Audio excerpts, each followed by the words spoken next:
आज कांग्रेस पार्टी में शामिल हो रहे हैं। घनश्याम जी, आखिर क्या सोच करके कांग्रेस में शामिल हो रहे हैं? 40 साल से लंबे कैरियर जनसंघ और भारतीय जनता पार्टी के साथ। देखिए, पिछले 5 साल से मैं विधानसभा के अंदर भी और विधानसभा के बाहर भी बढ़ती हुई तानाशाही प्रवृत्ति और लोकतांत्रिक संस्थाओं और लोकतांत्रिक मूल्यों के संरक्षण के लिए संघर्ष करता रहा। अलग से पार्टी बनाकर चुनाव भी लड़ा। उसके बाद में मैंने माना कि अकेले ये काम संभव नहीं है। इसके लिए किसी बड़े संगठन, बड़ी पार्टी का सहारा और उनके साथ मिलकर ये काम किया जा सकता है। और पिछले दिनों से मैं देख रहा हूं कि श्रीमान राहुल गांधी जी के नेतृत्व में कांग्रेस पार्टी अपना स्वरूप बदल रही है और एक संघर्ष की भूमिका में और सकारात्मक रचनात्मक भूमिका में आ रही है लोकतांत्रिक मूल्यों के प्रति। और इसलिए मैंने तय किया कि आज शाम को जयपुर में होने वाली रामलीला मैदान की सभा में श्रीमान राहुल गांधी जी के सामने कांग्रेस पार्टी की सदस्यता ग्रहण की जाए। घनश्याम तिवाड़ी अकेले ही कांग्रेस में जाएंगे या उनके साथ में समर्थक भी जाएंगे, पार्टी के दूसरे पदाधिकारी कार्यकर्ता? इस समय मैं अकेला जाऊंगा और जाने के बाद में अपने समर्थकों को बुलाकर पूछूंगा बाद में 2-3 दिन में कि भाई उनकी क्या इच्छा है। जो लोग मेरे साथ आना चाहेंगे उनका यथायोग्य कांग्रेस में स्वागत करवाने का प्रयत्न करूंगा। कुछ लोग जो आपके साथ बीजेपी छोड़कर आए थे वो फिर से बीजेपी में चले गए हैं। क्या आपके मन में ऐसा कोई विचार आया या पार्टी की तरफ से कोई ऑफर आया?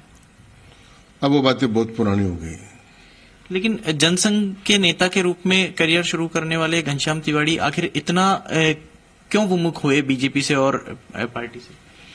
देखिए, राज करने वाले लोगों में लोकतांत्रिक मूल्यों के प्रति आस्था चाहिए, सहिष्णुता चाहिए और राष्ट्र और सेना इसका राजनीतिक उपयोग न हो, इसका मंतव्य चाहिए।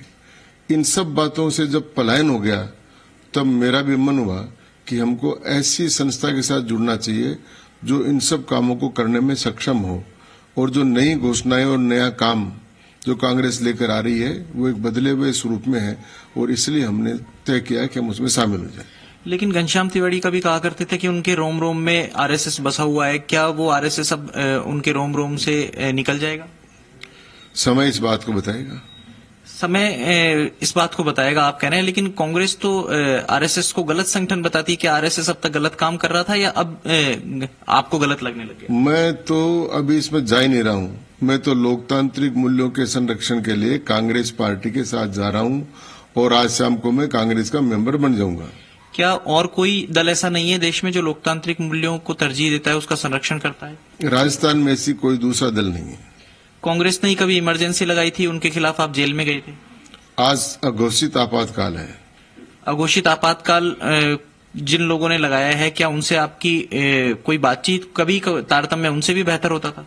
नहीं, मैंने पत्र लिखा उनको 25 जून को और पत्र लिखने के बाद उनको मैंने पहले ही छोड़ दिया था। उसके बाद तो मैंने भारत वाहिनी पार्टी बना ली, भारत वाहिनी पार्टी बनाकर चुनाव लड़ लिया और अब मैं भारत वाहिनी पार्टी से कांग्रेस में जा रहा हूँ। भारत वाहिनी से आप कांग्रेस में जा रहे हैं, लेकिन भारत वाहिनी में भी आपने ये कहा कि दीनदयाल जी के जो सिद्धांत हैं उन पर काम करेंगे। क्या अभी भी उन सिद्धांतों को आगे बढ़ा पाएंगे? वो दीनदयाल वाहिनी में था जी। भारत वाहिनी पार्टी में हमने बहुत से नेताओं का रखा था, उसमें कांग्रेस के नेता भी थे।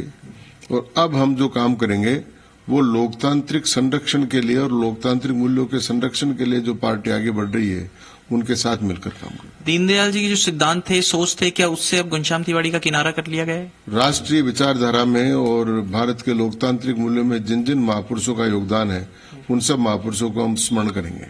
महर्षि अरविंद को आप माना करते हैं, आपके कमरे में हमेशा फोटो दिखाई देती है। क्या अब उनके सिद्धांत, उनकी बातों का महत्व कितना रहेगा कांग्रेस में? क्या आप उनको भी स्थापित करेंगे? महर्षि अरविंद का सिद्धांत कांग्रेस में ही थे महर्षि अरविंद, और महर्षि अरविंद ने सबसे पहले भारत छोड़ो अंग्रेज संपूर्ण स्वतंत्र आंदोलन के लिए बात की थी। क्या राम मंदिर अभी भी आपके लिए एक मुद्दा होगा जब आप कांग्रेस में जाएंगे? तो राम मंदिर का मुद्दा तो बीजेपी ने खुद नहीं बुला दिया, सुप्रीम कोर्ट पर छोड़ दिया। अब सुप्रीम कोर्ट जो फैसला करेगी वही होगा। तो आपकी तरफ से भी बुला दिया हुआ मान लिया जाए? हम तो सर्वोच्च न्यायालय के निर्णय का इंतजार करेंगे।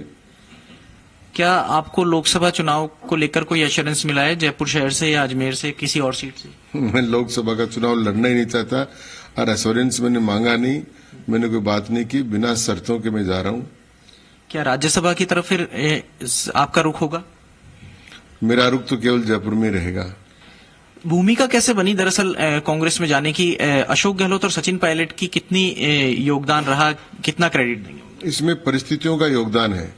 भारत वाहिनी पार्टी के रूप में काम करते हुए जब हमने संघर्ष किया, हमने हमारा दृष्टिपत्र जारी किया, उस संघर्ष के बाद जो परिणाम आया उसका ये सार था कि अकेला आप मिलकर मैं उन मूल्यों की स्थापना राजस्थान में नहीं कर सकता। इसलिए राजस्थान में उन मूल्यों की स्थापना के लिए किसी बड़े संगठन और दल का सहारा लेने की आवश्यकता थी, और राजस्थान में वो कांग्रेस पार्टी ही थी। और इसलिए इसमें माननीय अशोक गहलोत जी की भूमिका भी है और श्रीमान सचिन पायलट की भूमिका भी है। अगर सांगानेर से घनश्याम तिवारी जीत जाते तो उनको ऐसा नहीं लगता कि वो अकेले कुछ नहीं कर सकते? अब ये हाइपोथेटिकल क्वेश्चन है, होता तो न होता तो इसका कोई जवाब नहीं है।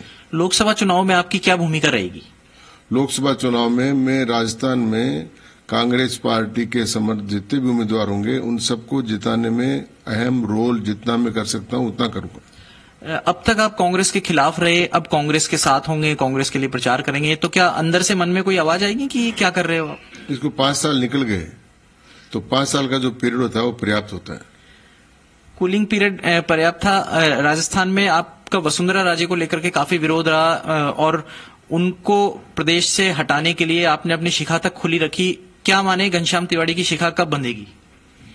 शिखा तो मेरी अभी खुली हुई है। बिल्कुल।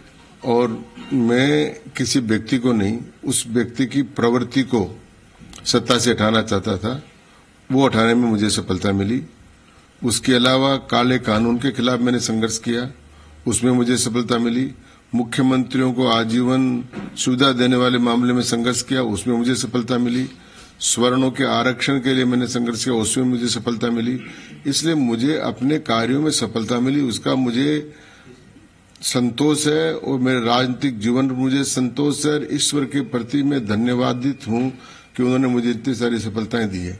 लेकिन अब मैं जीवन के इस मोड़ पर जिस लोकतंत्र ने भारत को यहां तक पहुंचाया है, उस लोकतंत्र की संस्थाओं के संरक्षण में अपना समय लगाना चाहता हूं।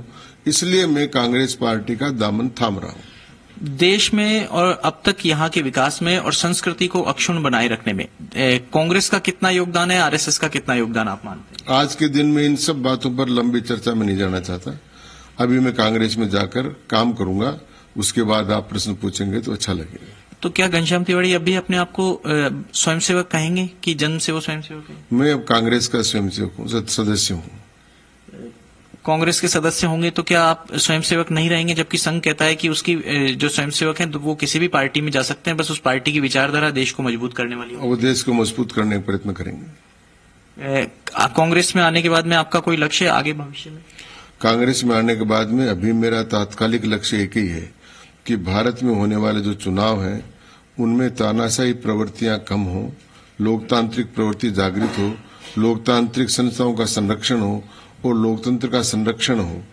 इस प्रकार की प्रवृत्तियों का राज कायम हो, उसके लिए मैं प्रयत्न करूंगा। जब घनश्याम जी ने दीनदयाल वाहिनी का गठन किया और भारत वाहिनी का गठन किया, तब उन पर ये सवाल उठते रहे कि आप पुत्र मोह में हैं। क्या अभी भी आपको लगता है कि आपके पुत्र का भविष्य है कांग्रेस में, कोई राजनीतिक संभावना? मेरे पुत्र से मेरा मोह तो है, पर राजनीति में नहीं है। कोई संभावना उनके लिए राजनीति में देखते हैं कांग्रेस में? वो स्वयं तलाशेंगे, अगर जिनको उनको तलाशना होगा तो। भविष्य में अब घनश्याम तिवारी और अशोक गहलोत साथ में होंगे, सचिन पायलट साथ होंगे, क्या उधर ले जाने के लिए किसी ने कहा आओ साथ चलें? नहीं, मैंने मन में सोचकर कि मैं अकेला ये काम नहीं कर सकता, मैंने अपने विवेक से निर्णय लिया है। तीसरे मोर्चे की कोई संभावना अब दूर दूर तक भविष्य में नहीं माने राजस्थान में, या कोई बनती है हनुमान बेनीवाल और जो दूसरे घटक बने हुए हैं माकपा? भविष्य की मैं कोई कल्पना नहीं कर सकता, वर्तमान स्थिति तो यही है। तो घनश्याम तिवारी कह रहे हैं वो भविष्य की कल्पना नहीं कर सकते, वर्तमान स्थिति बता रहे हैं, और साथ में ये भी कह रहे हैं कि लोकतांत्रिक मूल्यों के संरक्षण के लिए, उनको बनाए रखने के लिए वो कांग्रेस में जा रहे हैं। जी राजेश। बिल्कुल, जाहिर सी बात है कि जिस तरीके की बात यहां पर घनश्याम तिवारी कह रहे हैं और इसके ठीक उल्टी उन्होंने सियासत की है। पूरे 40 साल तक बीजेपी के साथ रहे, बीजेपी के संस्थापक सदस्य रहे, जनसंघ के जमाने से सक्रिय रहे, जो बीजेपी के तमाम वरिष्ठ नेता हैं उनसे बेहद